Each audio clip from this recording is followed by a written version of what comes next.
Yeah, mate, we got hards on. We're going to the end. Got my warm jumper on. It's Christmas time, and it's a shame we don't race over Christmas time. But I guess let people relax. I guess from a viewer's point of view, I love seeing sport over Christmas. Like I don't know, it just adds something to it. But then again, everything is sort of better over Christmas. Um, this is Hards On. We got Hards On. We're going to the end. Hards On podcast, and the season is over. Now I've been trying to think what to do between now and the end of February. And when I checked when the new season was, I was actually pleasantly surprised.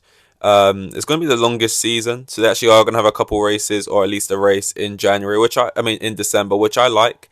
A little Christmassy vibe. Um, but until then, we have. I mean, it is about 3 months to be fair. But I think by the time you get into the new year, the countdown already starts to feel like it's rising. Before you know it, they're testing. I never watched the testing anyway.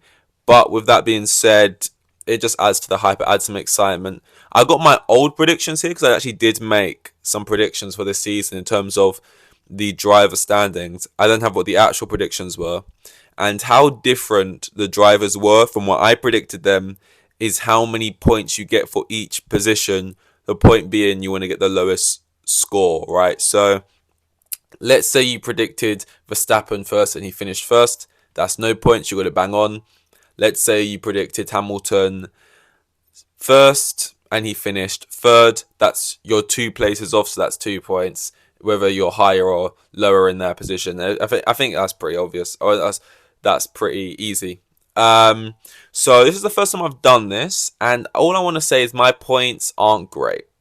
All collected together between what I predicted and what actually happened was 43 points.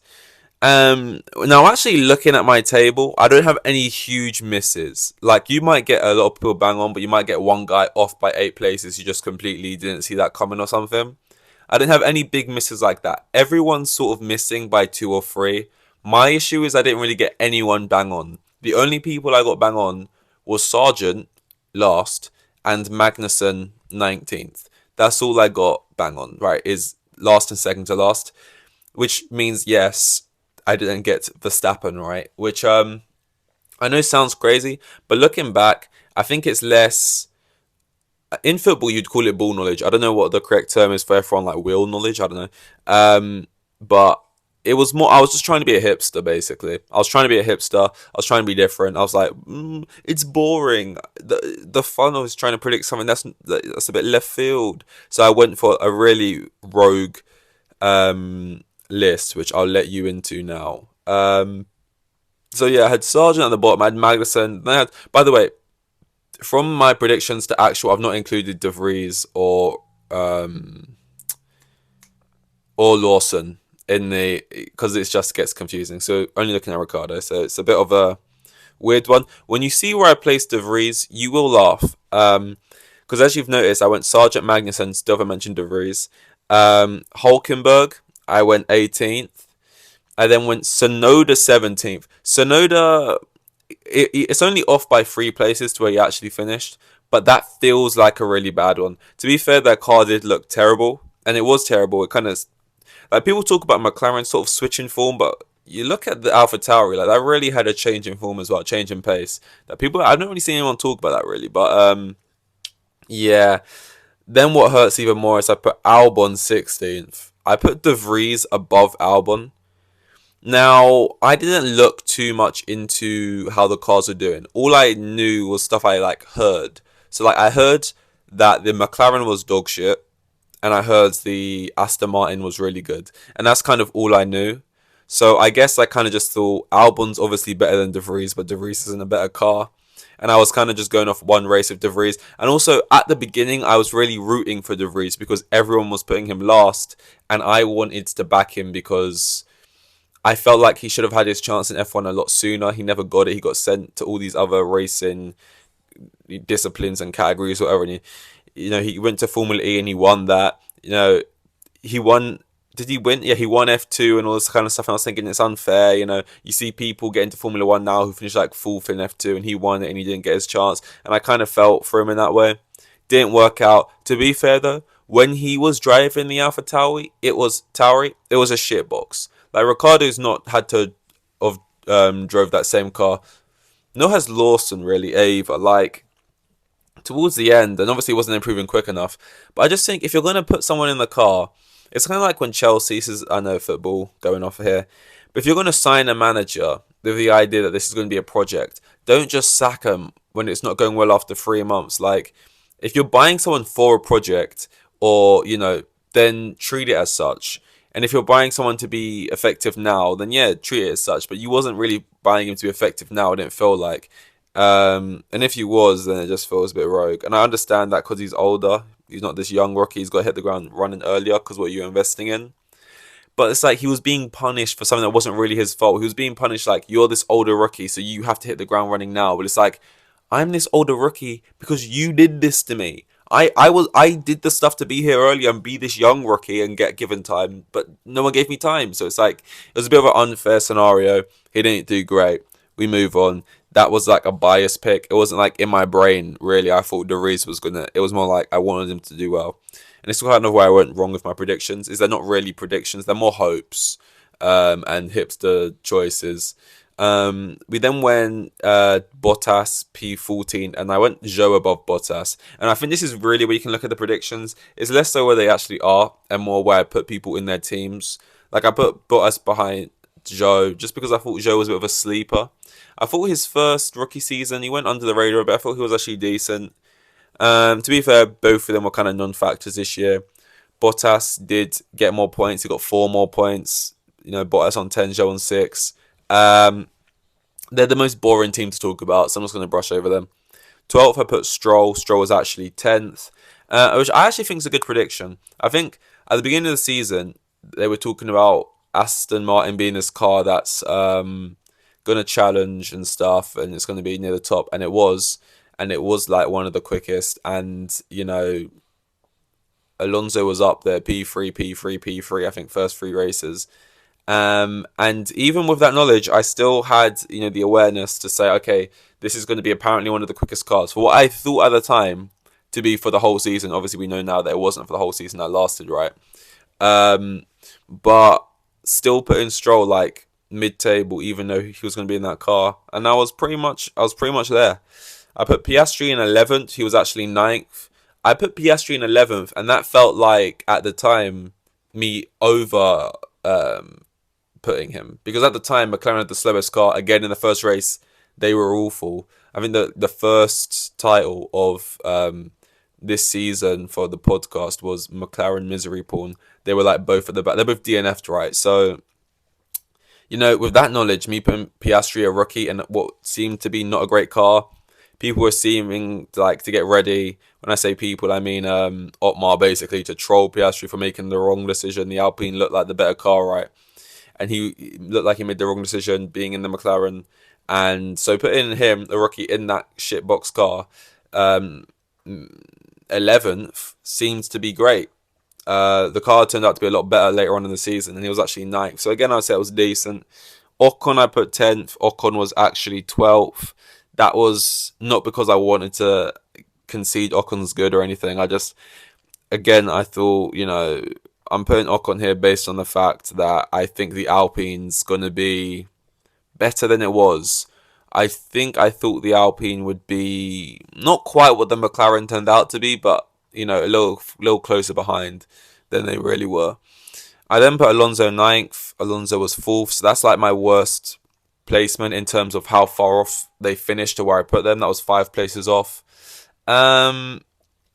I don't really know why I put Alonso 9th. I think the car was better than I thought it would be, maybe. Because even though I said I heard all the stuff like the car was going to be good, it's been great in testing, I think I was also going off like the idea that sometimes Latifi was P1 in like practice sessions and he'd qualify last. So like I thought there might be a fall off with Aston Martin and it'd be bigger than what it was, maybe. I'm not sure what the logic was for putting Alonso ninth. I think maybe I just didn't really. Did I not rate Alonso? I don't know. You gotta remember, I've not been watching this sport that long, so I don't really have great knowledge on like the drivers yet fully. Especially like ones who have been in the sport a long time for seasons that I haven't watched. Um, but yeah, Alonso ninth is a bit of a rogue one looking back. But they get rogue, don't worry. I then put Norris in eighth. Norris was sixth. That's pretty close, and I thought we'd be in a worse car than he was. Like I remember at the time saying Norris ninth and having to like be like, guys, I know I shouldn't be predicting Norris top half. I know I shouldn't be predicting Norris top half, but I just want to believe her, and I'm biased, and there's no way I could not put Norris top half. So at the time, eighth felt like heady heights, you know. Gasly, I put seventh. Again, I rate Norris over Gasly. That was just down to the fact that I thought the Alpine would be a better car than it was. I put Perez sixth, which is fucking crazy. But also at the time, we more or less knew Red Bull would win and Verstappen would win, but we didn't know that they would have quite the dominant car. And I think that if the car was as much quicker than the other car, like if it was as competitive at least as it was last season, which wasn't very competitive, but if it was at least even that competitive, I don't think sixth is a rogue shout for Perez. But obviously with the car he had and how dominant it was kind of inevitable that was both going to be P1 and P2. But I didn't know it was going to be that dominant. I knew there'd basically be a big gap between Verstappen and Perez and he wouldn't have a great season. So I'll take that as a decent prediction, even though it was 4 off. Russell I put fifth, who was actually eighth. Russell, that was based off of Russell beating Hamilton kind of last season, basically. Well, not kind of, he did. I think he outqualified him. I think he finished higher than in the table. I mean, Hamilton had more podiums and stuff like that, so he had higher highs, but I was kind of going off that with Russell. But yeah, he kind of just fucked up. I put Sainz fourth. Sainz was seventh. Don't know what I thought. I think the Ferraris were kind of just like very occasionally good. Like very occasionally they would challenge, but a lot of the time they were kind of just mid this year, I think. And that's why I missed it there. Leclerc I put third. Leclerc was fifth, again overrating the Ferraris. I put Verstappen P2 and I put Hamilton P1. That obviously was just out of bias and like wanted that to happen. I didn't want to see a guy win 3 years in a row. So yeah, I think next year when I do my predictions, it's going to be harder now because if Verstappen wins 4 in a row, that's kind of crazy. But like, I'm going to try and do less of the bias stuff because I actually want to see if I can get some shit right. Like, I'm not going to just be like, Hamilton P1, just based off of hope that Mercedes get their shit together. Ocon P14 because I don't like him. Perez P7 because I think he's mid. It's like, whether you think he's mid or not, just use your brain. Is the car going to be good? If the car's good, he's a competent driver. He'll be quite high up there. I want to just try and do better. But aside from all that boring bullshit now that we've had to go through, my predictions, what actually happened. Now let's talk about what the actual standings were. AKA, I'm going to rank the drivers based off of their seasons for what I actually think the standings look like in terms of how people actually performed. So this is kind of like a what's the word people use? Pound for pound. These are the pound for pound rankings because it's kind of relative to how good your car is and stuff like that, and what I actually thought the standings were. Now, even though it's pound for pound, Sargent, you're still last, mate. You're still last because you was out qualified. You got whitewashed, which, ain't great. There's some bad drivers like Latifi, Mazepin. People of that ilk, who I'm sure probably haven't been whitewashed by their teammates at least. So I have to put you 20th. Because the one thing I can compare you to is your teammate, and you're off it. So he will stay 20th, and I will still keep Magnussen 19th because, thing about Magnussen is he slapped up Schumacher, so we know that. But then he got slapped up by Hulkenberg. He got out qualified by Hulkenberg pretty easily, I think, and he just kind of didn't have the best season. A couple crashes here and there, usually his fault, I think. And yeah, just off it in qualifying. 18th, I put Zhou. And 17th, I put Bottas. Again, there's not much to say about the Alfa Romeos. It's kind of just Bottas out-qualified you and outscored you He's above you. Stroll, 16th. I have dropped Stroll from 10th down to 16th from where I actually think he performs this season, which is crazy because the guy I have above him has 6 points and Stroll actually scored 74 points. But this is the fun of pound for pound. Now, Stroll is going 16th. 16th! For a couple reasons, right? He scored 74 points and his teammate scored 206 points. Now, I'm not sure. I'm not going to do the percentages because obviously it's like if you scored 1 point and your teammate scored 8 points, obviously the difference is only 7 points, but they scored 8 times as much as you or whatever. So like if you do the maths, it's actually a bigger gap than if your teammate scored, if you scored 50 points and your teammate scored 100 points, obviously that's only a gap of times 2 or whatever, but it's a 50-point gap. You know what I'm trying to say? So like I'm not sure the maths of it, but just off the top of my head of what I can see right now, you scoring 74 points and your teammate scoring 206 points is like the worst gap, I think, out of all of the drivers here. So you got that. I know your teammate's Alonso, but still, I'm pretty sure Ocon, I know he had a lot of DNFs, but Ocon outscored Alonso. I know he had a lot of DNFs, but still, so that's one thing to say there. Second point for why I'm putting you down here, Stroll, is I checked, I'm pretty sure I didn't miss one. You had 0 podiums. Now, that car was extremely dominant, looking like it could win a race and was on, like, the brink of it. Like, Alonso finished on the podium 3 times in the first 3 races. Alonso got, did I put it down here? Alonso got 8 podiums this season, and you had 0 in the same car. Like, Stroll, I have to put you 16th. And, like, below Ricciardo in 15th. Because although Ricciardo got out-qualified by Tsunoda, that's Tsunoda's car. He's driven it for a while now. He knows it better.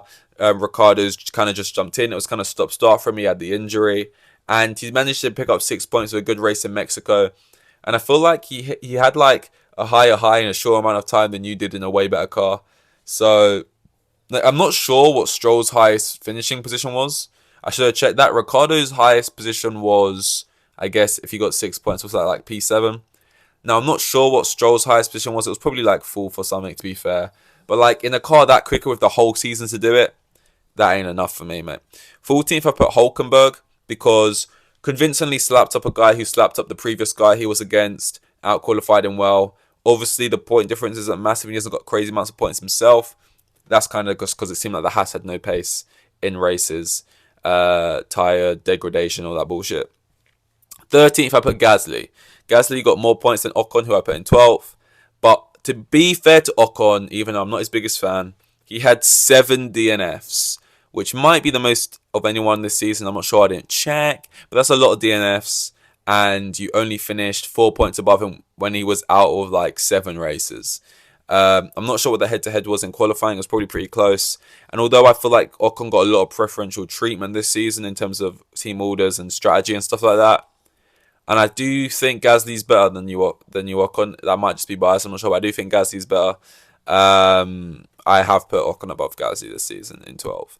In 11th, I've put Perez, bottom half of the table. I know this is all relative. This is all pound for pound. How you do against your teammate. And, as much as he's assured in that seat and Horn was like, yep, he's definitely in here and he won a couple races and stuff like that. The points difference between him and Verstappen had more than double the points of him. Perez had 285 points. Verstappen had 575 points. So he had more than double the points. But still. Perez, he got 2 wins. Verstappen probably got fucking shit ton. And also, if you look at the points gap between like Albon when he got booted out, it was around the same. It was around the same points difference of around being half of what his teammate had. I think Albon had like 105 points, and Verstappen had like 213 or something. Like it was pretty much the exact same difference. And when it was Albon, it was you're out of here. This is the worst thing we've ever seen. We need to get rid. And with Perez, it's very different. Probably because he has a couple wins in there and they look a lot more glamorous. But like when Albon was in the Red Bull car, it was obviously a lot more of a competitive car. He wasn't just in a rocket ship that should be 20 seconds ahead. That was a season where Mercedes were 1-2, so it was harder to get on those podiums like Perez managed to this season. Um, I just think too many times he didn't make it to Q3, or he did, but he qualified like P8, or he got his track time deleted just way too many times. And then he would like have these driver of the day performances where he would just, outdrive slower cars because he was out of position.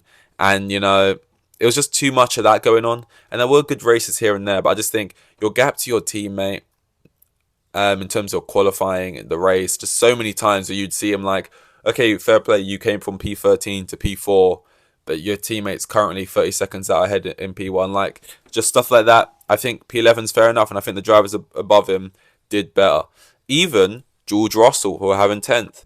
Not great for George. That's still 2 places below where he actually finished. But I'd put him here because, two podiums, but only P3s. 175 points. But I just think, in a car, I mean, how many points? Perez got 206 points. Russell got 175. That's not... Oh, wait, no, sorry. Perez got 285 points. Okay, no, so he did get like over 100 more points than Russell. I don't know, man. I think it's close between Perez and Russell. They both kind of didn't have great seasons, especially compared to their teammate. You can pick and choose. I went for Russell above Perez. That's just how it is. Tsunoda, I've went P9.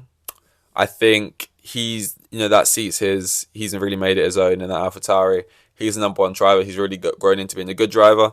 And he's outdone all his teammates. Now, obviously, De Vries was the easiest challenge. He outdid him. Then Lawson came in. Lawson was quite good. Ricciardo came in, then Lawson. But, like, he's faced Lawson. Outdid Lawson. He outqualified Ricciardo 4-3. He scored more points than Ricciardo. Always had the whole season to do this. But still, the car was only really competitive when Ricciardo was there anyway. Got 17 points. Ricciardo got 6. Obviously, I think they'd be closer with a full season. But... he defeated everything that was thrown at him. He led a race or whatever in the final one. And, I just think he's been pretty sound. Even when the car was dog shit, he was still finishing like P11, P10, P11. Like, he was just like almost getting the most out of that car. So I think, for what that car was, what it managed to turn into, what he did with it, I think that, I'd bump him up to P9. P8, I'd put Alex Albon. He, like I said, he whitewashed his teammate.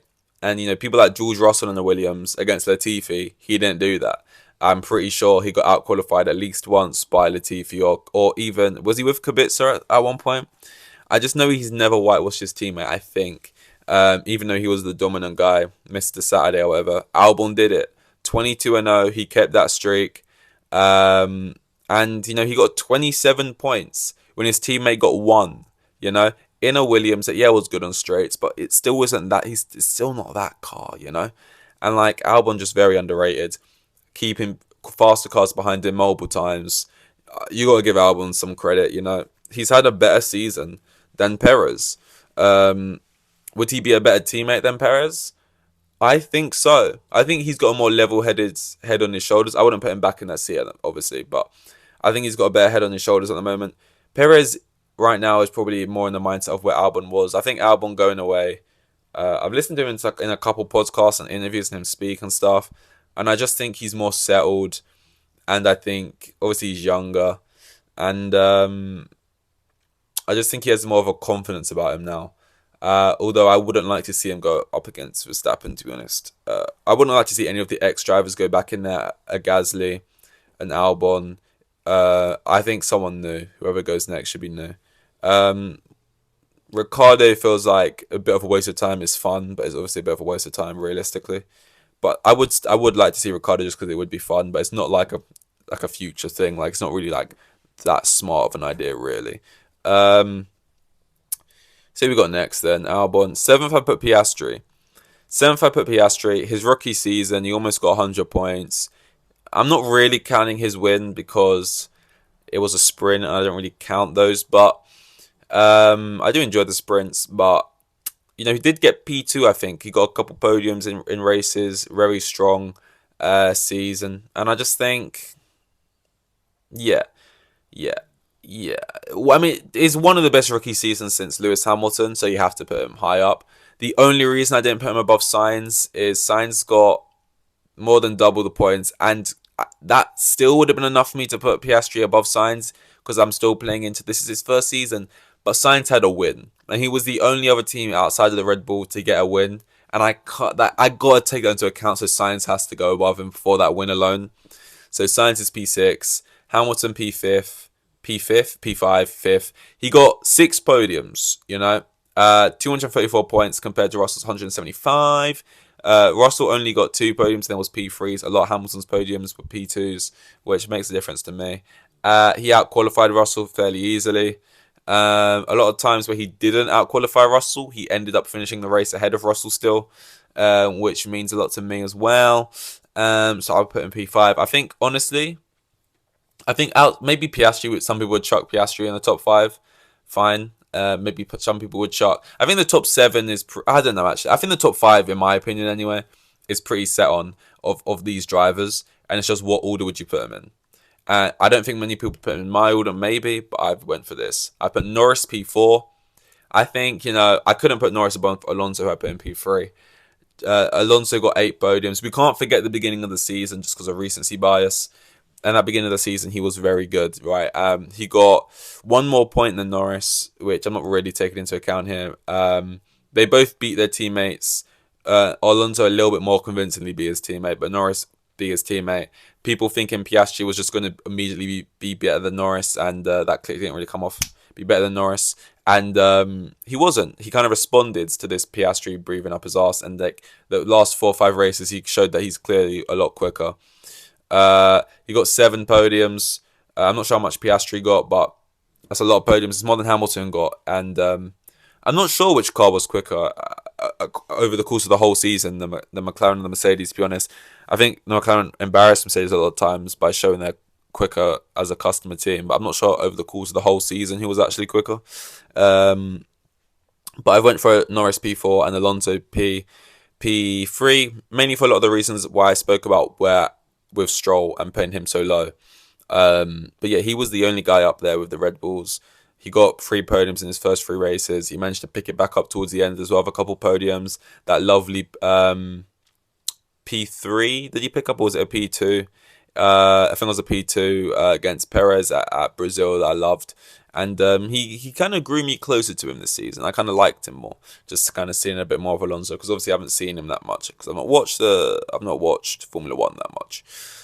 So that leaves P2 and P1. It's fairly obvious who I've put in P1. It's not that interesting. It's more interesting I put in P2. I did put Verstappen in P1 because, like I said, the differential between him and his teammate.